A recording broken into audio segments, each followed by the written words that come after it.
목사님께서 인생의 종결과 부활의 역사라는 제목으로 하나님의 말씀을 선포하시겠습니다.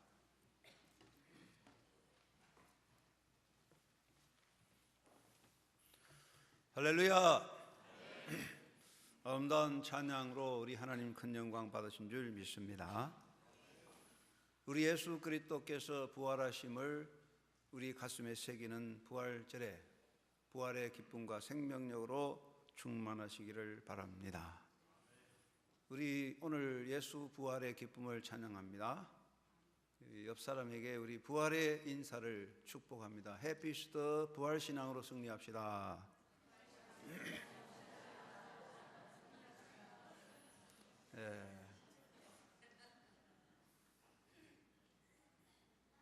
미국 사람들은 부활절을 이스터라 그러잖아요. 해피 이스터, 행복한 부활절, 그렇게 인사를 합니다. 부활의 신앙은, 부활은 기쁨과 승리를 이루는 것입니다. 부활로 승리하신 예수님 부활신앙으로 여러분도 승리하시기 바랍니다.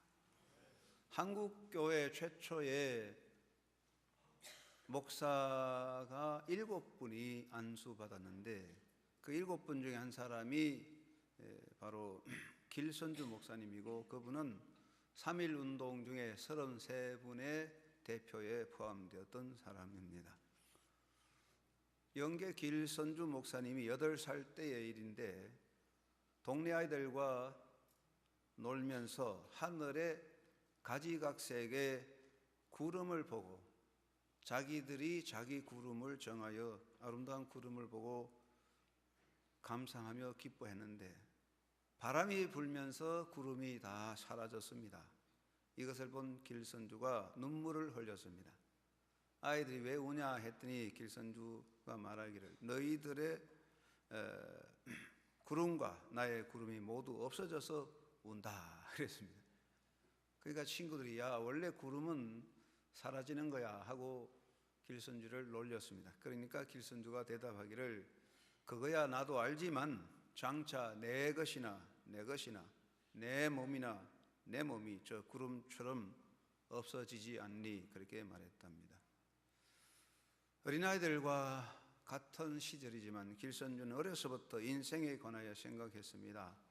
인생은 이렇게 살다가 흩어져 가는, 흘러가는 저 구름같이 사라지고 마는가. 그는 인생에 대한, 종국에 대한 것을 생각하고 종국에 대한 해답을 추구함으로 예수님을 만났고, 그래서 부활의 생명을 가지고 부활의 정인이 되었습니다. 인간이라면 누구나 그 마음의 깊이 속에 인생에 대한 하나의 물음이 있습니다. 인생이 이렇게 흘러간다면 그 끝에 어떻게 될까? 나의 인생이 이렇게 헛되이 끝나고 마나 하는 물음이 올시다. 어떤 나이 많은 기독교인이 사업을 막 시작하려는 젊은이에게 물었습니다. 당신의 계획이 무엇이오? 내가 알기로는 당신이 새로 사업을 시작하려고 하는 것 같은데. 젊은이가 그렇습니다 대답했습니다. 그렇다면 그 다음에 무엇을 하겠습니까? 결론하려고 합니다. 그 다음엔요? 그 다음에 큰 재산을 모을 것입니다. 그 다음엔요? 공직에 들어갈까 합니다. 그 다음엔요? 그 다음엔 가문의 명예를 굳히려 합니다. 그 다음엔요? 아마 저도 나이가 들어 늙어 죽지 않겠습니까? 그리고 그 다음엔요? 그랬더니 젊은이가 대답을 하지 못했습니다. 그 다음에 대해서는 생각도 못했고 알지를 못했습니다. 사랑하는 여러분, 인생은 그 다음이 있습니다. 오늘보다도 또 내일이 있습니다. 삶이 있고 그 다음이 있는 것입니다. 그렇다면 우리가 사는 동안의 삶의 종결과 그 다음에 관하여 깊이 생각해야 할 것입니다. 내 인생에서 내가 내 삶의 종결과 그 다음에 관하여 생각하지 않고 그것을 무시하고 산다고 해도 그날과 그때는 오기 마련입니다. 여러분은 어떻습니까? 여러분 인생에 대해서 종결, 오늘의 삶의 내일, 그리고 인생의 종결 그 다음에 대한 확신이 있는지, 어떤 확신을 가지고 있는지 우리 다시 한번 새겨봐야 할 것입니다. 나의 인생에 관하여 내가 아무리 생각이 없고 나의 인생에 관하여 아무리 신경을 쓰지 않고 산다고 해도 단지 오늘의 삶에 먹고 마시는 것과 인생의 즐거움을 추구하고 그것에 몰두해서 산다고 해도 결국은 우리가 외면할 수 없고 비켜갈 수 없는 것이 인생의 종결의 때입니다.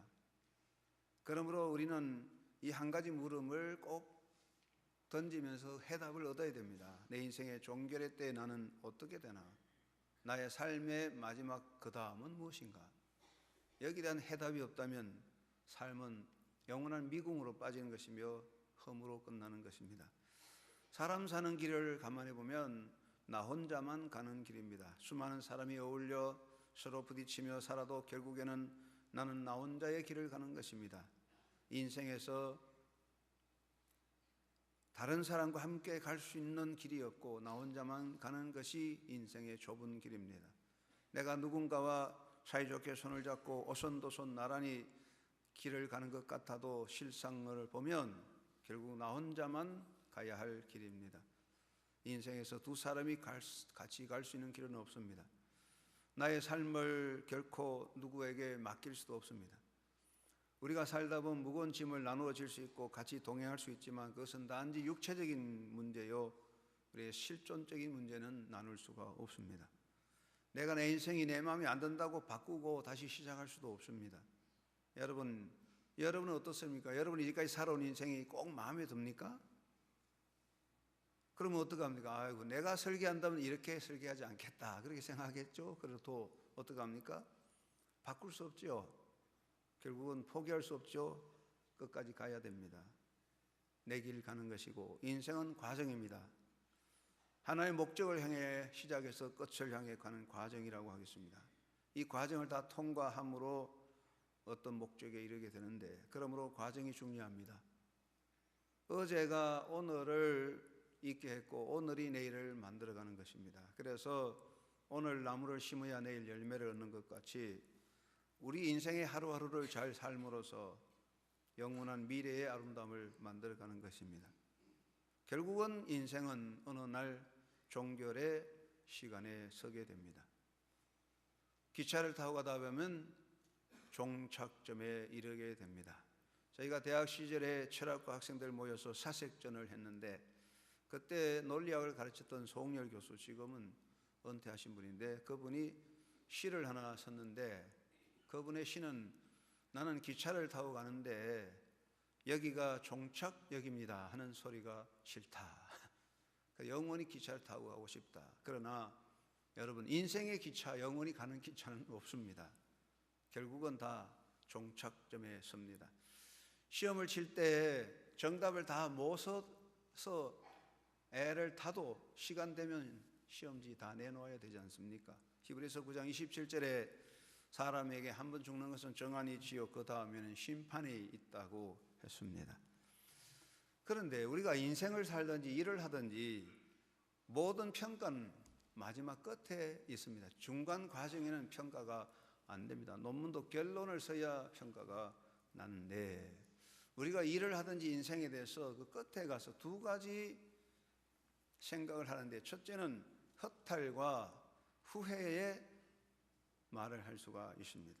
사람이 대충 어떤 일을 하든지 인생의 마지막에 가서 허탈감에 빠지거나 후회에 빠져서 말하는 경우가 많습니다. 겨우 이것을 얻으려고 내가 이렇게까지 달려왔나? 겨우 이까지 것 때문에 내가 그렇게 애를 썼나? 이게 다냐? 이렇게 끝나고 마나? 내 인생의 종국에서 내가 얻을 것이 무엇인가? 모든 것이 이렇게 끝난다면 그 다음은 도대체 어떻게 될까? 이러한 독백은 인생의 수고에 대한 헛된 결말에서 나오는 것이며, 노력한 인생에 대한 허무한 결과를 바라볼 때에 자신의 삶에 대한 후회로 인하여 생겨나는 말이라고 하겠습니다. 여러분, 우리가 일생을 살다가 마지막에 아이고 이게 끝인가? 내가 이것을 위해서 이렇게 살아왔나? 아주 그렇게 마친다면 그게 얼마나 허무하겠습니까? 그 반대로 감동과 환희의 말이 있습니다. 어떤 결말에 이르러서 우리가 감동과 환희의 말을 합니다. 야, 대단하구나, 놀랍다. 내가 정말 고생한 보람이 있구나. 내가 한 수고에 비하여 벅찬 상을 받았다.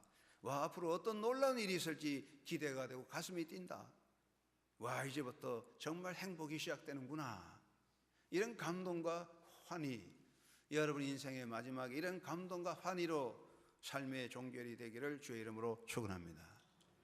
하루를 살고 저녁에 잘 때 야, 인생이 허무하다 아니라 오늘 참 잘 살았구나, 내일은 더 멋진 날이 오겠지, 뭐 그런 감동이 필요한데 인생의 마지막에 이런 감동과 환희가 있어야 할 것입니다.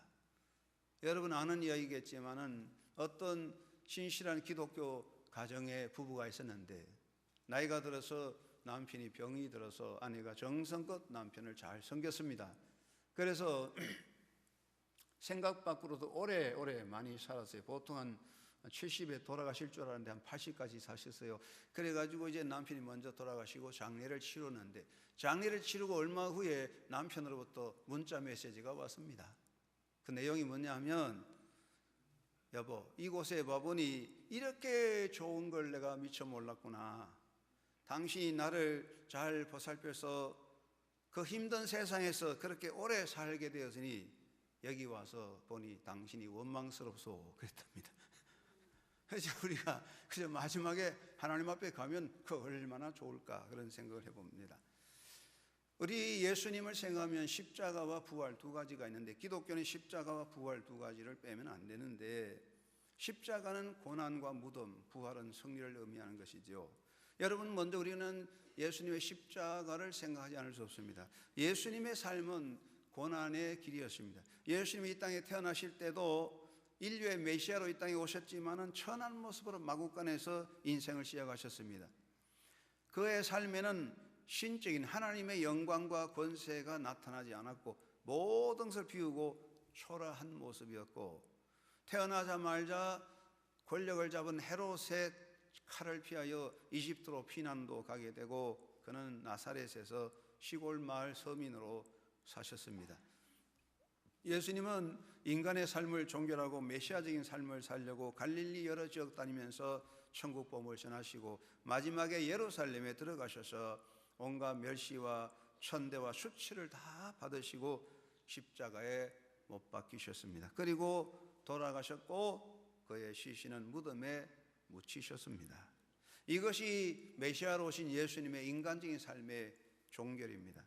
예수님께서 십자가에 달리실 때에 오른편 왼편에 강도가 있었는데, 그 왼편에 있는 흉악범이 예수를 보고 내가 그리스도가 아니냐, 너와 우리를 구원하라 하며 조롱했습니다. 이 강도의 조롱 섞인 말은 예수님의 죽음과 무덤 앞에 있는 인간 모두의 말이라고 할 수가 있습니다. 예수님께서 십자가에 달려 돌아가시고 무덤에 묻히셨습니다. 제자들이 모여서 뭐라고 말했을까요? 아, 이렇게 허무하고 끝나고 마는구나. 아, 이렇게 끝나고 말 것을 우리가 3년 동안 뭘 했나, 그런 허탈감을 말했을 겁니다. 군중들은 뭐라고 말했을까요? 정말 이렇게 끝나고 마는구나. 아니, 이렇게 끝나고 말 걸 가지고 그렇게 야단스럽게 했나? 정말 이게 끝인가? 아, 내 처음부터 이렇게 끝날 줄 알았지, 뭐 이렇게 말했을 겁니다. 그리고 예수님을 십자가에 못 박은 사람들은 뭐라고 말했을까요? 유대 종교 지도자들과 권력자들은 말하기를, 아니 이렇게 끝났으니 참 잘 됐지, 이렇게 끝났으니 한 근심 사라져서 보라 우리가 승리했다고 큰 소리 쳤을 것입니다. 그러나 그게 다가 아닙니다. 예수님은 무덤을 열고 부활하셨습니다. 예수의 부활은 위대한 역사를 의미하는 것입니다. 십자가가 숭고한 사랑이라도 부활이 없다면 십자가의 위대한 역사는 의미를 얻지 못합니다. 부활은 놀라운 생명으로 우리를 이끌어가는 것입니다. 예수님은 부활하심으로 무덤을 여신 것입니다. 인생의 헛된 종국은 무덤입니다. 인간이 인간인 이상 우리가 모두 무덤으로 가는데, 인생의 무덤은 인생의 허무의 절정이고, 인생의 무덤은 인생의 절망의 절정이며, 인생의 무덤은 헛된 수고의 증거인 것입니다. 그러므로 이 땅에 누구든지 지혜자도 권세자도 가진 자도 무덤 앞에는 할 말이 없어요. 세상에 살 때 그렇게 말 많아도 무덤에 가면 아무 말이 없어요. 내가 장례식을 수없이 치르는데 장례식에 뭐 장례한테 깨나가지고 뭐 말한 사람 한 사람도 없고요. 무덤에 묻을 때 관위에 사람들이 올라가서 꽝꽝 밟아도 시끄럽다는 사람이 없어요. 무덤은 다 닫히고 무덤은 아무것도 없는 흠으로 사라지는 것입니다. 예수님은 부활하심으로 무덤을 여셨습니다. 누군가가 돌문을 열어준 것이 아니고 예수님은 자기 생명으로 일어나 무덤을 여셨습니다. 예수님은 무덤을 여심으로써 인생의 허무와 절망과 헛된 수고와 삶의 모든 문제를 극복하셨습니다. 부활은 승리요 극복을 의미하는 것입니다. 예수님의 부활은 인생을 지배하는 모든 세력에 대한 극복이요 승리입니다. 그러므로 예수님 부활하심으로써 인간을 지배하는 허무와 절망과 무의미 악의 세력 그리고 사망의 권세도 그 앞에서 굴복하고 그 세력이 물러갔습니다. 예수님의 부활은 인간의 모든 문제에 대한 해답이 되는 것입니다. 철학이 해답이 아니고 종교가 해답이 아닙니다. 예수의 부활이 우리에 대한 존재 해답이 되는 것입니다. 예수님은 부활하심으로 사망을 이기셨습니다. 여러분, 인간의 죽음과 무덤이 왜 저주가 되느냐? 그것은 사망의 지배 아래 있기 때문입니다. 인생에서 따르는 절망, 허무, 고통의 모두가 사망의 세력 아래 있기 때문에 이 사망의 세력 때문에 절망, 허무, 고통이 독버섯처럼 피어나는 것입니다. 사망은 인간의 몸의 죽음을 저주가 되게 합니다. 사망은 인간의 죽음을 영원한 고통으로 끌고 가는 것이며 사망은 인간의 고난을 영원한 형벌의 고통으로 만들어 버리는 것입니다. 우리가 사망에서 벗어나지 아니하면 아무 의미가 없습니다. 만약에 인간이 이 사망의 세력에서 벗어날 수 있다면 몸의 죽음은 더 이상 저주와 영원한 고통이 될 수 없고 인간의 몸은 죽음을 통하여 비로소 참된 생명으로 영원한 삶으로 시작할 수가 있습니다. 예수님은 부활하심으로써 인간을 지배하는 모든 사망의 세력을 꺾으시고 우리 앞에 영원한 생명을 열어주셨습니다. 예수님의 부활은 한 개인의 사건이 아니요 나의 사건이요 우리 인류 전체의 사건인 것입니다.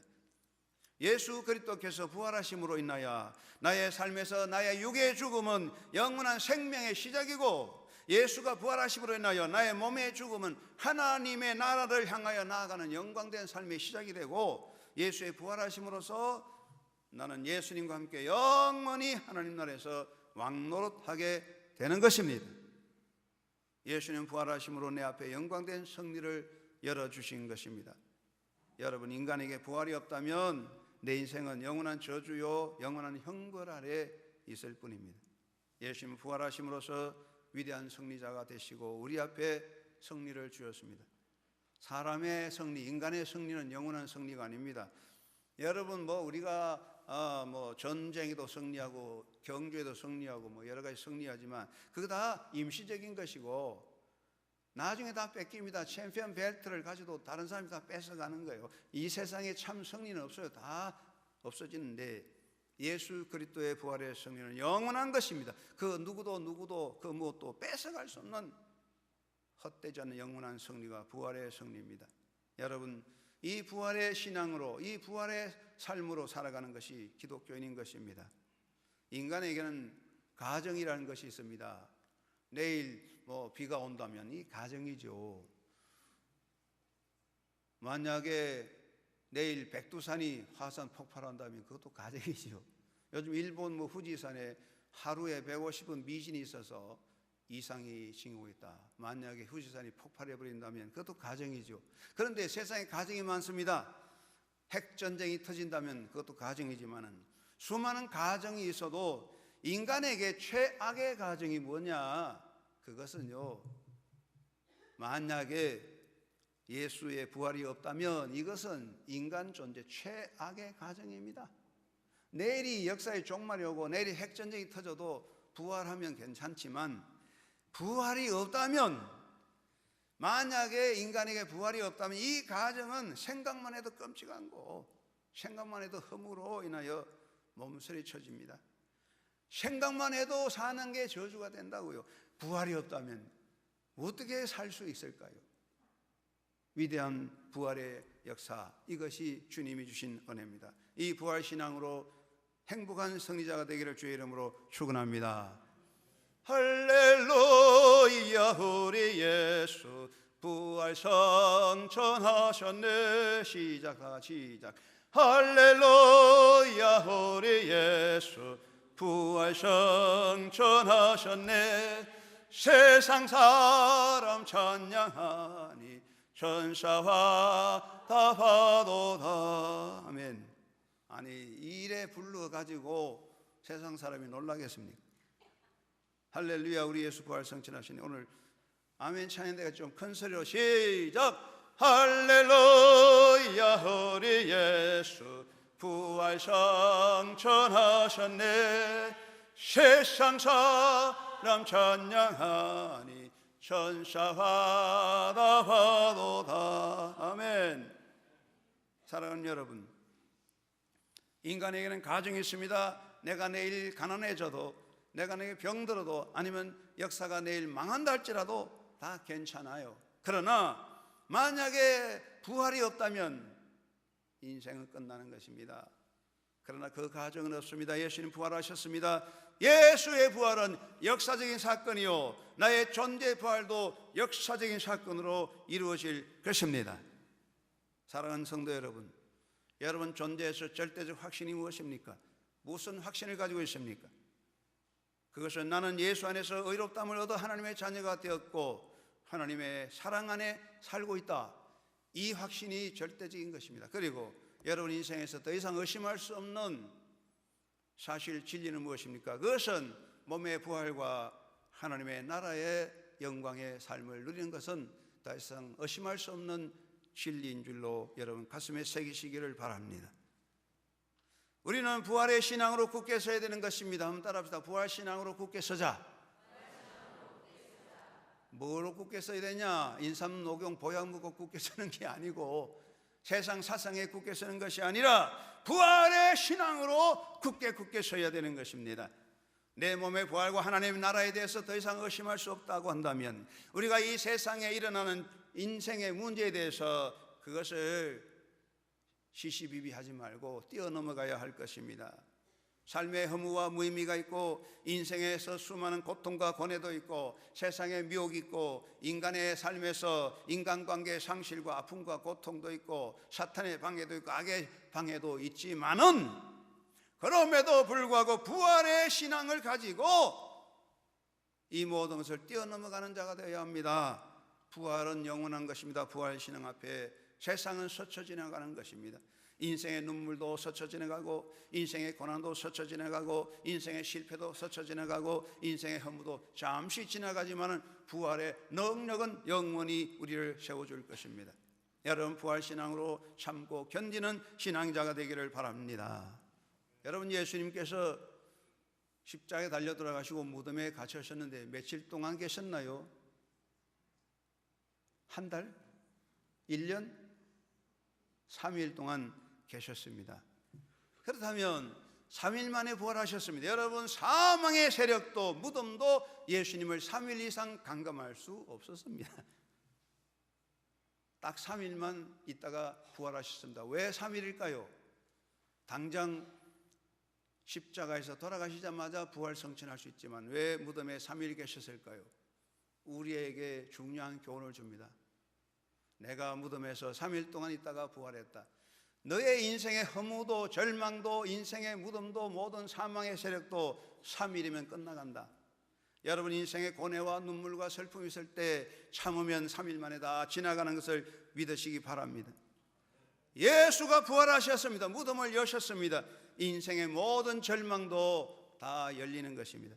인생의 자질구레한 일에 매이지 맙시다. 세상의 시련과 눈물과 슬픔에 매여 살지 맙시다.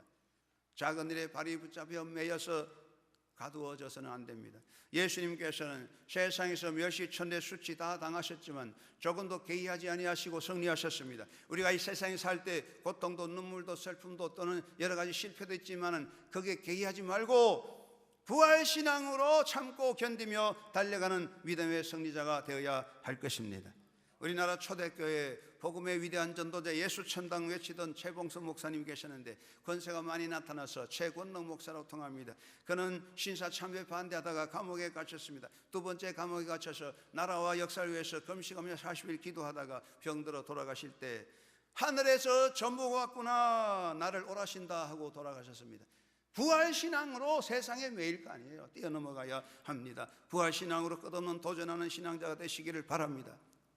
깡깡 얼어붙은 대지 땅바닥에 모든 것이 다 죽은 듯 조용하지만은 그러나 추위와 눈보라 속에서도 죽은 것 같은 땅바닥 속에서도 생명의 역사는 대지를 뚫고 일어나는 것입니다. 부활은 생명인 것입니다. 끝없는 도전이 부활인 것입니다. 드미트리 메레츠코프스키라는 러시아 시인 소설가로 기독교 신앙으로 공산주의 혁명을 강조했던 사람, 예수선언이라는 글을 쓰면서 이렇게 말합니다. 예수의 부활에 대한 믿음은 모든 기독교인들을 움직이는 동력과 같은 것이다. 그렇습니다. 자동차는 엔진의 힘으로 움직입니다. 기차도 엔진의 힘으로 움직이는 것입니다. 우리를 움직이는 힘은 무엇입니까? 그것은 바로 부활의 능력인 것입니다. 부활은 우리를 이끄는 동력인 것입니다. 여러분, 부활신앙으로 강력한 힘을 가지고 낙심하지 말고 절망하지 말고 끝없이 도전하는 신앙자가 되어야 할 것입니다.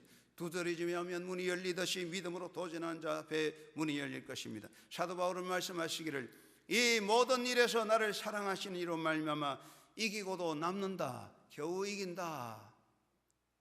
이기고도 남는다고 했습니다. 예수님 말씀하십니다. 세상에서 너희는 환난을 당하라. 담대하라. 내가 세상을 이겼노라. 사랑하는 여러분이요, 우리 예수님은 부활하심으로써 승리자가 되셨습니다. 무덤을 열고 나오셨습니다. 인생의 무덤도 예수 앞에 다 열려지는 것입니다. 여러분이 부활신앙으로 담대하게 도전하면서 나아가는 믿음의 승리자가 되기를 주의 이름으로 축원합니다. 그리고 더 좋은 부활을 꿈꾸는 자가 됩시다. 한번 따라합시다. 더 좋은 부활을 꿈꾸자. 여러분, 어젯밤에 꿈을 꾸셨습니까? 오늘 찬양 잘하신 아멘 찬양인데 어젯밤에 무슨 꿈 꾸셨나요? 개꿈 꾸셨습니까? 꿈이라고 하는 것은 잠깐 개꿈도 있지만 꿈은 비전을 말하는 것입니다. 그런 꿈은 더 좋은 것을 꿉니다. 어젯밤에 내가 망하는 꿈 꾸고 오늘 참 좋은 꿈 꿨다 그렇게 말하지 않아요. 우리가 꿈을 꿀 때 성공하는 꿈, 미래에 위대한 꿈을 꿀 때 우리는 그 꿈을 따라가는 겁니다. 꿈은요, 환경의 탈을 벗어나지 못해요. 한국 사람은요, 한국 사람 꿈 꿉니다. 한국 사람은요, 밤에 꿈을 꿀 때 내가 흑인이 돼가지고 사는 꿈 절대로 안 꿉니다. 흑인은 흑인의 꿈을 꾸고 한국 사람 꿈 꿉니다. 우리가 세상에 속했기 때문에 세상 꿈만 꾸는 거예요. 왜 세상 꿈을 꾸느냐? 세상에 속한 사람이기 때문에 그렇습니다. 그러나 우리가 하나님의 나라 백성이면은 하나님의 나라의 꿈을 꾸는 것입니다. 더 좋은 부활의 꿈을 가지고 가는 것입니다. 왜냐? 우리는 하나님의 나라 백성이고 부활의 신앙이기 때문입니다. 어떤 선생님께서 예쁜 여학생을 향해 질문했어요. 얘야, 이 쇠조각은 어디에 속했냐 했더니 학생이 광물계에 속했지요. 이 나무는 무슨 종류에 속했지? 식물계에 속했지요. 저 개는 어디에 속했지? 그 동물계에 속했지요. 그랬어요. 선생님, 그럼 나는 어디에 속했지 하니까 학생이 대답을 못해. 선생님 보고 동물계에 속했습니다 하려니까 선생님을 좀 이렇게 낮추어서 말한 것 같고, 이 아이가 망설이다가 이 학생이 머리가 좋아요. 예, 선생님은요, 하늘에 속한 것 같아요. 그렇습니다. 우리는 하늘나라에 속한 사람이에요. 우리는 동물계가 아니라고요. 여러분, 하나님의 나라의 백성이니까 하늘나라의 꿈을 꾸고 더 좋은 부활을 꿈꾸는 자가 되기를 주의 이름으로 축원합니다. 히브리서 11장 35절에 보니까 초대교회 성도들은 더 좋은 부활에 참여하기 위하여 조롱을 당하고 멸시를 당하고 박해도 당하고 옥에 갇히고 궁핍하고 가난하며 환난과 시련을 당했지만 기쁨으로 이겨냈다고 했습니다. 순교자는 더 좋은 부활을 바라보면서 복음을 전하다가 삶을 고통 속에 던졌지만 승리하셨습니다. 더 좋은 부활의 꿈을 꾸고 달려갑시다. 사람의 삶에 노력의 대가가 있습니다. 인생의 수고의 값이 무엇일까요?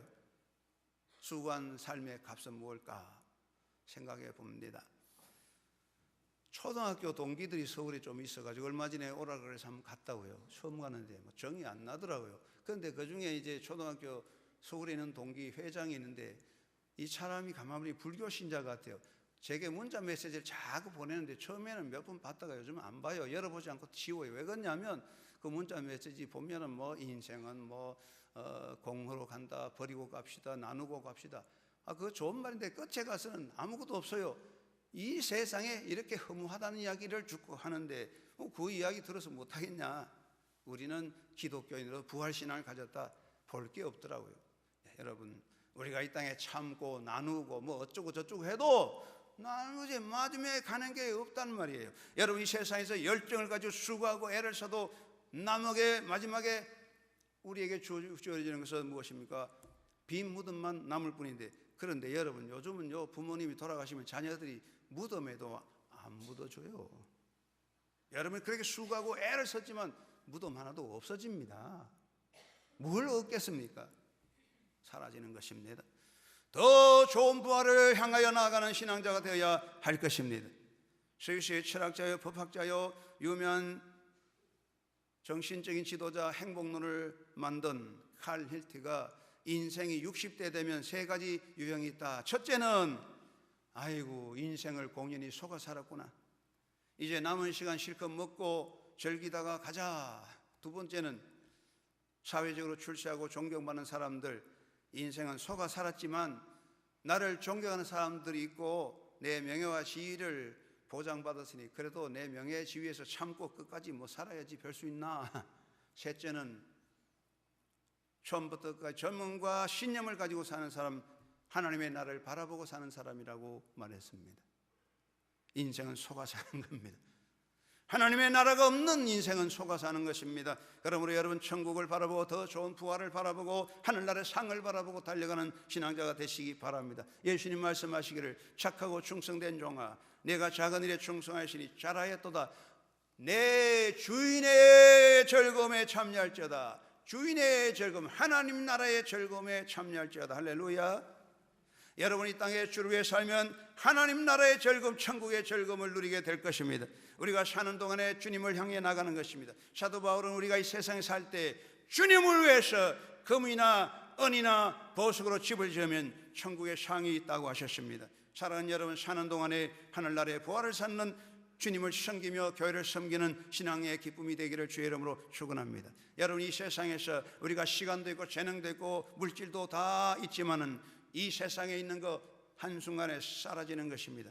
내가 손에 있을 때 이것이 내 것입니다. 내가 가지고 있을 때 내 것입니다. 여러분 손에 시간이 있고 여러분 손에 재능이 있고 여러분 손에 재물이 있을 때에 선교하고 주를 섬기고 교회를 잘 섬겨서 천국의 영원한 상이 여러분의 이름과 후대에 있기를 주의 이름으로 축원합니다. 다 사라지고 나서 아이고 허허 껄껄 미련한 인생 되지 마십시오. 세 번째는 부활의 정인이 되시기를 바랍니다. 따라합시다. 부활의 산 정인이 되자. 누가 말하기를 사람은 40대 지나면 자기 얼굴 자기가 책임져야 된다 그랬어요. 왜 그럴까요? 화가가 그림을 캔버스에 그리듯이 사람의 얼굴은 마음을 그리는 거울입니다. 그림 캔버스입니다. 내 마음의 생각과 내 마음의 여러 가지 모든 잡다한 것들이 얼굴에 그려지는 거야. 얼굴이 그 마음을 그리는 캔버스라고요. 우리 마음 속에 소망이 있으면 소망이 그려지고 우리 마음에 절망이 있으면 절망이 그려지는 것입니다. 여러분이요, 세상 사람 보세요. 나이가 들어가지고 보톡스를 맞아가 얼굴은 포동포동 예쁘지만 제가 가만히 보니까 즐거움도 기쁨이 없어서 그게 살찐 돼지 얼굴이라고요. 심술과 욕망과 그 허무만 가득한 살찐 돼지예요. 여러분이요, 부활신앙을 가진 사람은 내 부활의 신앙의 기쁨이 얼굴로 나타나는 것입니다. 그러므로 여러분 기뻐하는 것입니다. 기쁨은 우리 속에 예수님이 보여주는 깃발입니다. 기쁨은 부활신앙의 증거가 되는 것입니다. 우리가 예수님을 모시고 예수님의 기쁨이, 부활의 기쁨이 얼굴로 드러날 때 이것이 부활의 정인이 될 줄로 믿습니다. 기쁨으로 부활의 정인 되십시다. 희망의 사람이 되시기 바랍니다. 부활은 희망입니다. 절망이 아닙니다. 사람은 절망에 사로잡혔기 때문에 그 절망과 그 죽음과 허무가 얼굴로 나타나는 것이며 얼굴이 죽어지는 것입니다. 우리의 삶 속에 부활은 희망입니다. 희망이 얼굴로 나타나는 겁니다. 믿는 사람 입에는 희망이 있습니다. 이 믿는 사람의 소리는 기쁨이 있습니다. 사랑하는 여러분의 사람이 다 죽습니다. 사람이 다 망합니다. 역사도 망합니다. 내일의 역사가 종말이 온다. 사람은 죽는다. 내일 지진이 날 것이다. 핵전쟁이 터질 것이다. 모르는 사람이 다 없습니다. 그런데 그 이야기 해서 못합니까? 내가 죽는 거 모릅니까? 목사님 나이가 드니까 머리가 더 빠졌네요. 머리 빠진 거 모릅니까? 그 이야기 필요 없어요.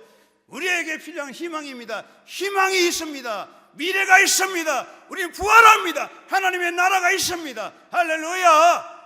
부활의 정인이 돼요. 희망을 주는 게 부활이에요. 절망을 말하는 건 부활이 아니에요. 19세기에 프러시아와 오스트리아가 전쟁을 많이 했는데 괜히 그레처 전투에서 오스트리아 프러시아 전쟁이 붙었는데 프러시아가 아무리 공격해도 오스트리아를 이기지 못하고 오스트리아 군대가 막강하게 버티고 있는데, 그래도 프러시아 부대가 끝까지 후퇴하지 않고 견뎌서 승리했습니다. 그 비결은 뭐냐면 프러시아의 한 파수병이 높은 곳에 올라가서 전투를 살펴보면서 강력한 오스트리아 군대에게 프러시아가 밀려도 이 파수병이 그 먼 곳에서 막강한 프러시아 군대가 후원군이 와서 오스트리아 군을 포위한다는 것을 보고 계속 알려주었기 때문에 전투에 밀리지만 프러시아 군이 용기를 내어 끝까지 버텨서 전쟁에 승리한 것입니다. 사랑하는 여러분이요, 우리는 부활의 신앙자입니다. 교회는 부활의 공동체입니다. 희망의 공동체인 것이며 희망의 파수대인 것입니다. 절망을 말 안 해도 절망 안 합니다. 죽음을 말해도 죽음을 알고 있습니다. 실패를 말하지 않아도 실패를 알고 있습니다. 종말을 말하지 않아도 종말은 오는 것입니다. 어둠을 말하지 않아도 어둠은 오는 것입니다. 우리에게 필요한 것은 절망과 어둠을 말하는 것이 아니라 우리에게 필요한 것은 희망을 주는 것이며 우리에게 필요한 것은 미래를 열어가는 것입니다. 우리에게 필요한 것은 부활의 신앙인 것입니다. 사람들이 필요한 것은 부활의 신앙인 것입니다. 우리는 이 부활의 산 증인이 되어야 할 줄로 믿습니다.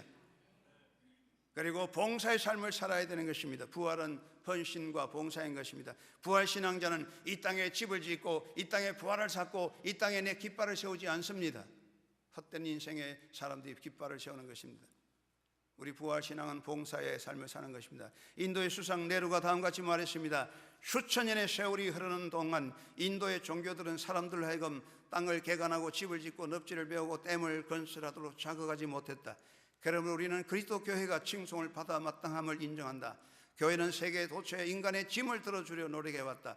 교회가 인간을 자극하고 이끌었던 힘의 근원은 바로 예수 그리스도의 부활이었다. 할렐루야.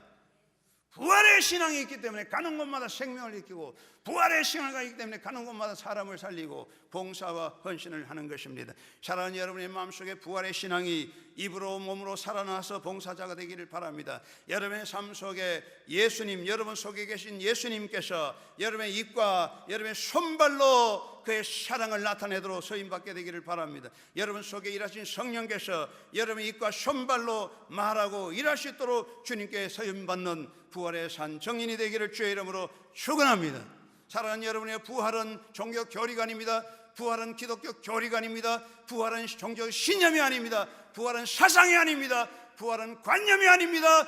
부활은 역사적인 예수님의 역사적 사건이고 우리 인류의 역사적인 사건인 것입니다. 이 역사적 확신을 가지고 부활신앙으로 승리하는 한영교회 성도들 부활의 찬정인 되고 복음의 능력자가 되기를 주의 이름으로 축원합니다. 하나님 아버지, 예수 부활하셨습니다. 우리가 찬양합니다. 찬양과 노래로 끝나지 않고 우리의 삶 속에 이 부활이 살아나서 부활 생명력으로 도전하며 미래를 열어가는 하나님의 백성의 희망의 성들 사랑의 봉사자 되게 하여 주시옵소서. 한국교회가 부활의 산정이 되게 하시고 한영교회가 부활의 산정이 되어서 역사의 희망을 말하고 사랑을 말하고 미래의 비전을 열어가는 그러한 공동체 되게 하여 주옵소서. 예수님의 이름으로 기도드리옵나이다. 아멘.